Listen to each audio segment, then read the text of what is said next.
नमस्कार दोस्तों, CGPSC vibes में आप सभी का स्वागत है। आज से हम एक नया सीरीज़ स्टार्ट कर रहे हैं जिसमें हम CGPSC और CG व्यापम द्वारा आयोजित परीक्षाओं के प्रश्नों को एनालिसिस करके जो इम्पोर्टेंट टॉपिक्स है जिसके बार बार प्रश्न बन रहे हैं उन टॉपिक्स का हम डिटेल से अध्ययन करेंगे ताकि आने वाले एग्ज़ाम में वहाँ से प्रश्न बने तो हमसे मिस्टेक ना हो। इसलिए मैंने आज सोचा कि बस्तर का रथ यात्रा यानी गोचा पर्व पर एक वीडियो बना दूं। इसे हम डिटेल से इसलिए पढ़ेंगे क्योंकि अभी CG व्यापम और CGPSC का ट्रेंड बदलते जा रहा है जिसमें अब कूट वाले प्रश्न ज़्यादा देखने को मिल रहे हैं। वन लाइनर क्वेश्चन आ रहे हैं लेकिन उससे कहीं ज़्यादा कूट वाले प्रश्न देख रहे हैं, इसलिए हम थोड़ा डिटेल पढ़ेंगे। ठीक है, अगर आपको स्पीड स्लो लग रही है हमारी तो आप स्पीड बढ़ा के देखेंगे। तो चलिए बिना लेट के स्टार्ट करते हैं। पहले हम देखते हैं प्रारंभ कि ये स्टार्ट कैसे हुआ। बस्तर के काकती राजा पुरुषोत्तम देव जो भगवान जगन्नाथ के भक्त थे, जब पुरी गए थे और उन्हें रथपति की उपाधि दी गई, उनके बस्तर आने के बाद से ही प्रारंभ हुआ।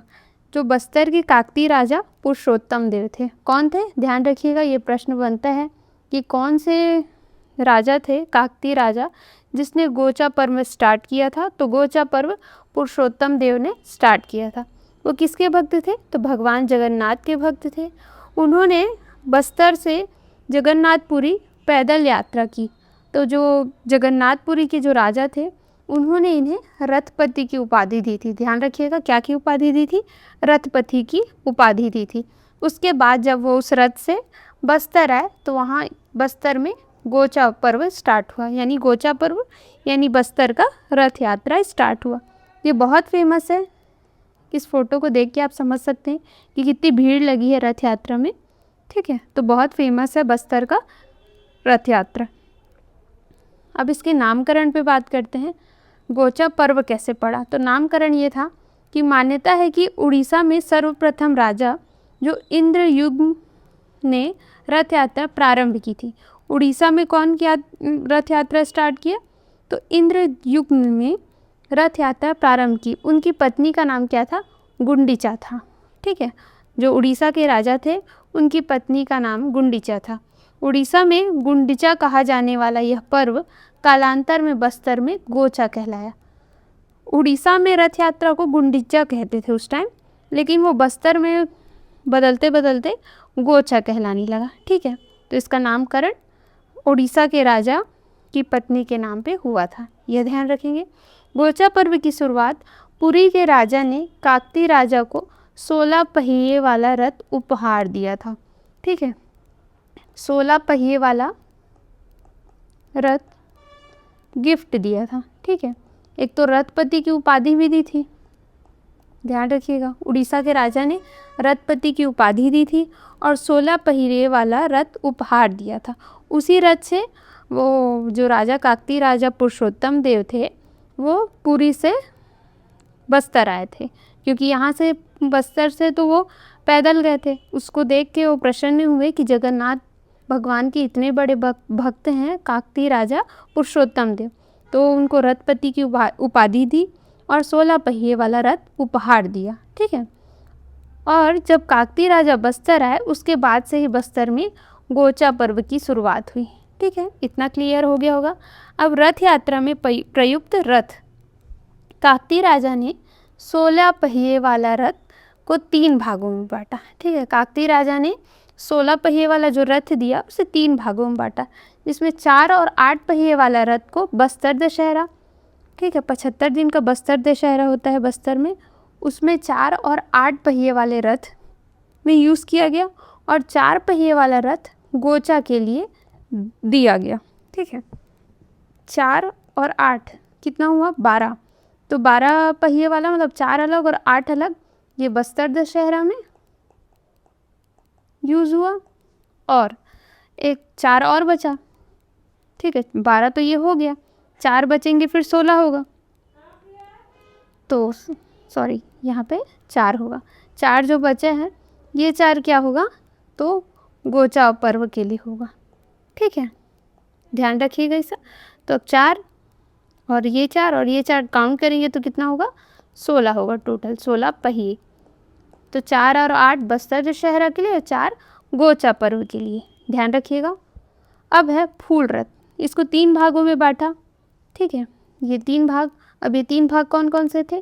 एक फूल रथ, एक विजय रथ और तीसरा गोचा पर्व। ध्यान रखिएगा, शायद ये मेंस में भी, मेंस आंसर राइटिंग में भी ये काम आ जाए, शायद नहीं। बस्तर दशहरा बहुत ही इंपॉर्टेंट टॉपिक है, तो आप इसे मिस मत करिएगा, ठीक है। फूल रथ 4 पहिए वाला रथ होता है, ध्यान रखिएगा। फूल रथ 4 पहिए वाला होता है, जो आश्विन शुक्ल पक्ष द्वितीया शुक्ल पक्ष के समय राजा सवार होते हैं। 4 पहिए वाले में रथ में राजा सवार होते हैं, जिसको फूल रथ कहते हैं, जिसमें सिर पर फूलों की पगड़ी होती है। राजा के सिर पे फूलों की पगड़ी होती है, ध्यान रखिएगा। अब है विजय रथ, ये 8 पहिए वाला होता है, इसका यूज़ बस्तर दशहरा में होता है। 4 और 8 का यूज़ किस में होता है? तो बस्तर दशहरे में होता है, ठीक है, ध्यान रखिएगा। तो 8 पहिए वाला रथ बस्तर दशहरा में भीतर रैनी और बाहर रैनी रस्म के समय दंतेश्वरी माता की यात्रा में उपयोग किया जाता है, ठीक है। किसका? विजय रथ का। दंतेश्वरी माता की यात्रा में विजय रथ का यूज़ किया जाता है। कैसे याद करेंगे? दंतेश्वरी माता हमारी विजय वाले ही रथ में बैठेगी ना, ऐसे करके आप रिलेट कर सकते हैं। तीसरा है गोचा पर्व। गोचा पर्व जो जगन्नाथ स्वामी से रिलेटेड है, उसमें 4 चक्के वाली रथ होती है, जिसमें जगन्नाथ स्वामी की यात्रा होती है, ध्यान रखिएगा। 8 पहिए वाला रथ दंतेश्वरी माता के लिए यूज़ किया जाता है। 4 पहिए वाला रथ जगन्नाथ जी की यात्रा में यूज़ किया जाता है। प्रतिमाओं की स्थापना जगदलपुर के जगन्नाथ मंदिर में होती है, ठीक है। जो जगन्नाथपुर यात्रा निकलता है, जो 4 पहिए वाला रथ होता है, ठीक है, 4 पहिए वाला जो रथ होता है वो जगदलपुर के जगन्नाथ मंदिर में स्टार्ट होती है, स्थापना होती है, जिसमें जगन्नाथ स्वामी, बलभद्र और सुभद्रा देवी सहित कुल 12 प्रतिमाएं स्थापित की जाती है। ध्यान रखिएगा, कितने? कुल 12 प्रतिमा, जिसमें जगन्नाथ स्वामी, बलभद्र और सुभद्रा देवी भी शामिल है उस 22 मूर्तियों में। अब प्रमुख कार्यक्रम होते हैं। यह पर्व 24 दिनों तक चलता है, जिसमें निम्न कार्यक्रम होते हैं। अगर आप चाहें तो इस कार्यक्रम को स्किप कर सकते हैं, ये नहीं पूछेगा, फिर भी एक बार सुन लीजिए, क्या पता याद रहे आपको। ज्येष्ठ शुक्ल पक्ष पूर्णिमा, देव स्नान पूर्णिमा चंदन यात्रा से प्रारंभ होता है।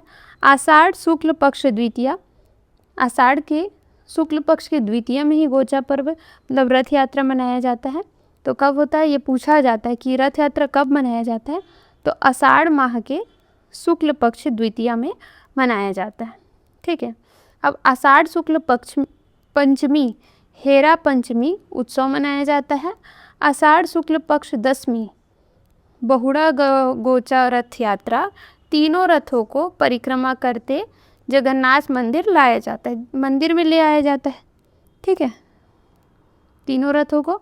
फिर देवशयनी एकादशी, जो अभी कुछ दिन पहले ही गई है, अभी हुआ है देवशयनी एकादशी, उसमें पर्व का समापन होता है। ये कितने दिन चलता है टोटल बोले तो? 24 दिन तक, ध्यान रखिएगा इसे।